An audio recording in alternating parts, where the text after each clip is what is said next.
Hitech cinema అందరికి అర్థం కాదు, సాఫ్ట్వేర్లకు అర్థమవుతుంది. యాప్స్ రిజల్ట్స్ తప్ప ఎక్కడ ఆగలేదన్నమాట. అందరూ కూడా నాకు మొత్తం ఇంటర్నేషనల్గా కూడా అన్ని మొత్తం విదేశాల నుంచి కూడా నాకు మొత్తం నాకు ఫోనంతా అవే మెసేజ్. ఇంకొక లెవెల్లో ఉంది మేడం, ఇంకో లెవెల్లో ఉంది. ప్రభాస్ గారు అయితే అసలు ఇంకా ఆయన సుప్రీం హీరో కాదు, అసలు యూనివర్సల్ హీరో కాదు, అంతకన్నా ఎక్కువ అని అందరూ చెప్పుకో నాకు చాలా గర్వంగా ఉంది. పవన్ కళ్యాణ్ గారి అభిమానులు అవనివ్వండి, మా అభిమానులే అని అవనివ్వండి, అందరికీ నేను హృదయపూర్వకంగా నా ధన్యవాదం తెలుపుకుంటున్నాను. Yeah, very nice, very nice. Good. After a long time, a good VFX movie. सारे लोग हर अलग अलग कैरेक्टर में देखे उस कैरेक्टर के बारे में कुछ बताना चाहोगे? I think मतलब अश्वत्थामा का कैरेक्टर अमिताभ बच्चन कह रहे हैं, that is a one मतलब gem of a role that they have done.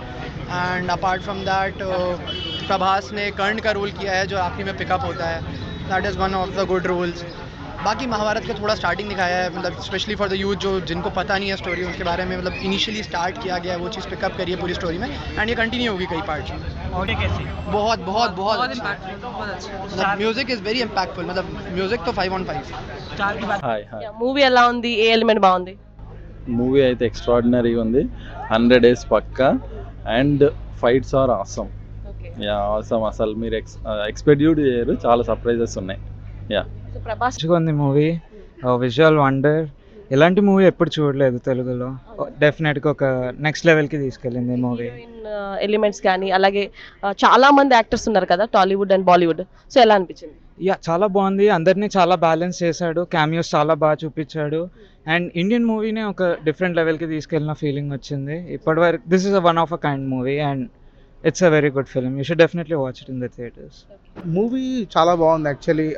మొత్తం ఫ్యాంటసీ వరల్డ్లో తీసుకెళ్ళాడు. సో కల్కి is like future Avatar, but పాస్ట్ని ప్రజెంట్ని కలిపి చాలా చాలా బాగా తీసిండు. Actual background score I don't know who make the background score. Like Dune మూవీలో హ్యాన్స్ జిమ్మర్ కొట్టిండు background score. Hans Zimmer is one of the top most music director here in Hollywood. అట్లాంటి మ్యూజిక్ మన వాళ్ళు కొట్టారు. Beautiful, చాలా బాగుంది movie actually. Future world ఎలా చూపించిండు, future vehicles కానీ లేకపోతే ఇంకా లైక్ ఫ్యూచర్ డ్రెస్సెస్ కానీ, లైక్ ఆక్సిజన్ని కొంటున్నారు, లైక్ యూనో వాటర్ని కొంటున్నారు. So Nagi did a lot of homework this shows actually. Future ఎట్లా ఉండబోతుంది, so all these things Nagi had a brilliant work actually. చాలా బ్రిలియంట్ తీసిండు. సినిమా మాత్రం సూపర్ అన్న, ఎక్స్పెక్ట్ చేయలేదు, మామూలుగా లేదు అసలు. Industry blockbuster. కల్కి 2 ఉంది, మామూలు క్యారెక్టర్ కాదు. ప్రభాస్ ది క్యారెక్టర్ మాత్రం అసలు చెప్పలేం. లాస్ట్ రివీల్ చేశాడు. భారతంలో క్యారెక్టర్ ఒక మెయిన్ క్యారెక్టర్ మన ప్రభాస్ గారికి ఇచ్చారు. సూపర్ ఉంది, చాలా బాగుందన్న. సల్లార్ మించిగా బాగుంది, చాలా బాగుంది. చూడాలి. అమితాబ్ బచ్చన్ అశ్వత్థామ, అసలు ఆయన క్యారెక్టర్కి అసలు తిరిగేలేదు. నుంచి 1000 కోట్లు, నెక్స్ట్ కల్కి పార్ట్ 2 మినిమం 300 నుంచి 400 కోట్లు స్టార్ట్ అవుతుంది. సినిమా ఎలా ఉందంటే మహాభారతం రిఫరెన్స్, కర్ణ రిఫరెన్స్ నేను రివీల్ చేయకూడదు, కానీ సినిమా మాత్రం హైలైట్. పక్కా 1000 కోట్ల సినిమా. జై రెబల్ స్టార్, జై ప్రభాస్, జై కల్కి. దీపిక ఎక్సలెంట్ రోల్, చాలా బాగా చేసింది. అన్ని రోల్స్ ప్రతి ఒక్క రోల్ కి పరమార్థం ఉంది. సినిమాకి అర్థం పరమార్థం ఉంది. ఒకటే మాట, ఇలాంటి సినిమాలు మరెన్నో రావాలి. మన సంస్కృతిని, మన కల్చర్ని బయటికి తెచ్చే సినిమాలు గ్యారెంటీ మనం ప్రోత్సహించాలి. ఈ సినిమాని ప్రతి ఒక్కరు ప్రోత్సహిస్తారని మనస్ఫూర్తిగా కోరుకుంటున్నాను. జై రెబల్ స్టార్, జై కల్కి, జై బాయ్. సెకండ్ హాఫ్ లో అమితాబ్ బచ్చన్ ప్రభాస్ ఫైట్ ఉంది. అరే ఆ ఫైట్ కోసం సినిమా చూడొచ్చు భయ్యా. చెప్తున్నారా అసలు ప్రభాస్ కన్నా అమితాబ్ బచ్చన్ కట్అవుట్ అయితే హైలైట్ ఇచ్చిండు. సినిమా మాత్రం వస్తుంది, చూడండి.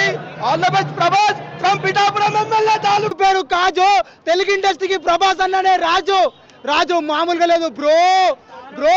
మా బావ పేరు జాఫర్. ఈ సినిమా తర్వాత మా ప్రభాస్ అన్నకు వస్తుంది 2000 కోట్ల సినిమా ఆఫర్. మామూలుగా అంటే మామూలుగా లేదు భయ్యా. అబ్బాబాబా కల్కి వేరే వేరే వేరే వేరే వేరే లెవెల్ ఉంది భయ్యా. ఇలాంటి కల్కి బాబా ఏమన్నా నాన్న, ఆ యాక్షన్, ఆ ఎమోషన్, ఆ ప్రభాస్ అన్న యాక్షన్, ఆ బ్రహ్మానందం కామెడీ, ఆ దుల్కర్ సల్మాన్, ఆర్జీవి, రాజమౌళి, దీపికా పదుకొనే, విజయ్ దేవరకొండ ప్రభాస్ అన్నకు అండ. ఈ సినిమా తర్వాత మామూలుగా అంటే మామూలుగా లేదన్న. ఎన్ని క్యారెక్టర్లు, ఎన్ని ఎలివేషన్స్, ఎంత మంచి విఎఫ్ఎక్స్, ఎంత మంచి సాంగ్స్. హైటెక్ సినిమా అందరికి అర్థం కాదు, సాఫ్ట్వేర్ లకు అర్థమవుతుంది. సాఫ్ట్వేర్ ఎంత, ఎందుకంటే బుజ్జి ఉంది అడవాడు బుజ్జి, అది మొత్తం టెక్నికల్ కదా. ఎందుకు సాఫ్ట్వేర్లో వాళ్ళకి అర్థమవుతుంది అంటున్నానంటే, అది కురుక్షేత్రమా మహాభారతమా భూలోకం అనేది నాకు అర్థం కాలే, ఎందుకంటే నేను సాఫ్ట్వేర్ని కాదు. అందుగురించి వాళ్ళు చూస్తే వాళ్ళు డిసైడ్ చేసి చెప్తే నేను అర్థం చేసుకుంటా. కానీ ఇందులో అమితాబ్ బచ్చన్ గారు ఉన్నారు, అమితాబ్ బచ్చన్ లేకపోతే ఈ సినిమా లేదు. ఆయన కాళ్ళకు మాత్రం దండ పెట్టచ్చు. ఇలా ఆర్జీవి గారు ఉన్నారు, ఎందుకు వచ్చిందో తెలియదు, ఎందుకు పోయినో తెలియదు. కమల్ హాసన్ గారు ఉన్నారు, ఆయన క్యారెక్టర్ నిందని ఇంకా డిసైడ్ కాలేదు. విజయ్ దేవరకొండ గారిని అర్జున్గా పెట్టారు. ఆయన వేరే వ్యక్తిని పెడితే బాగుంటుండే, కనీసం డబ్బింగ్ అన్న వేరే వాళ్ళతో చెప్పిస్తే బాగుంటుండే. ఆయన క్యారెక్టర్ వచ్చినప్పుడు అందరు నవ్విర్రు, అది నవ్వే క్యారెక్టర్ కాదు. అర్జునుడు అంటే పెద్ద వీరుడు, మహాభారతంలో కురుక్షేత్రంలో మొనగాని వీరుడు. ఆయన రాగానే నవ్విర్రు. అందు గురించి ఆ నవ్వే పని డైరెక్టర్ కొంచెం ఏమైనా మిస్ అయింది అనేది నేను అనుకుంటున్నాను.